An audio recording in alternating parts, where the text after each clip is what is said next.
dito. Ayan o. Nandito ang boxing gym.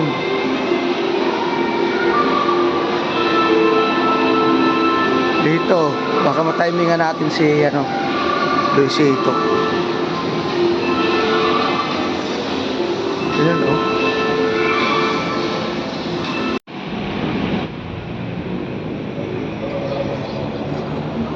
Euro Tower.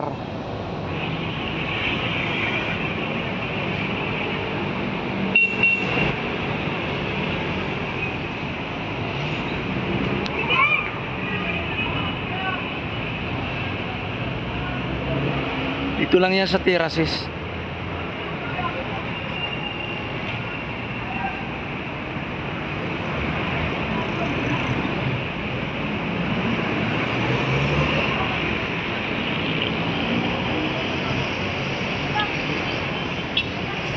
Taas ano?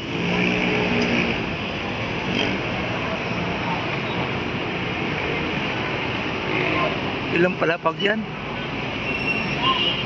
1, 2, 3, 4, 5, 6, 7, 8, 9, 10, 11, 12, 13, 14, 15, 16, 17, 18, 19, 20, 21, 22,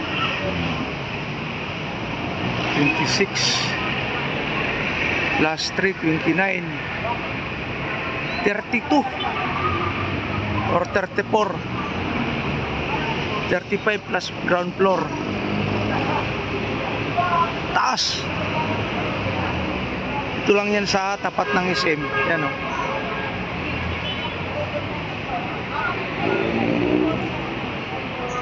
Tapat ng SM. Ganun. Bawal daw ang picturean kasi matutunaw eh. Sabi ng gwardiya. Kasi private property daw yun. Pag pinicturean mo, babayad ka at saka ikukulong ka, yung sabi nila eh.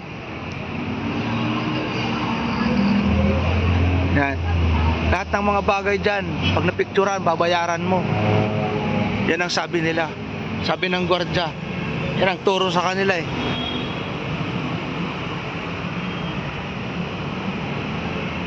Ayaw nila na may promote yung isang bagay. Ganun po yun ah. Ganun katindi.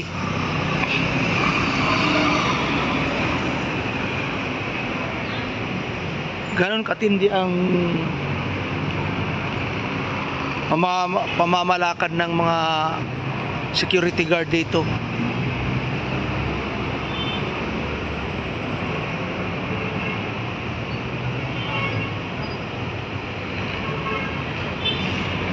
Wala tayong magagawa.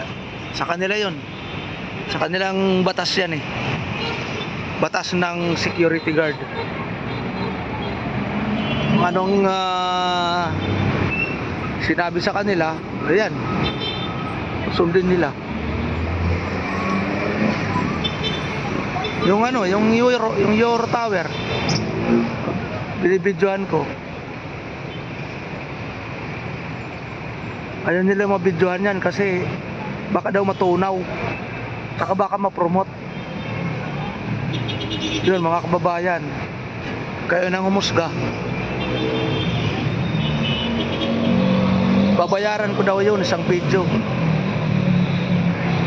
Kung hindi ko mabayaran 10,000 bawat video, kukulong ako. Nang kamuti ka, kulong mo ako kung gusto mo eh. Kung magpala mo ng pamilya ko eh. Gwardyang ampaw.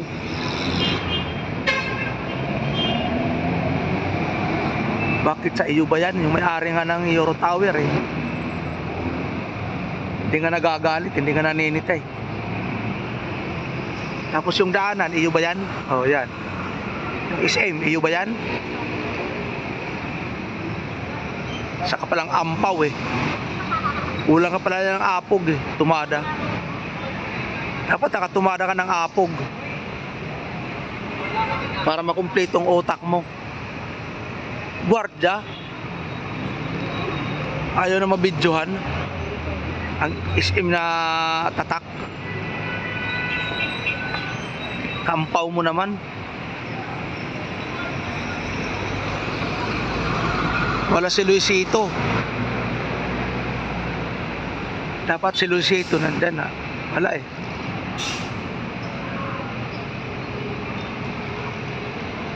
Thank you.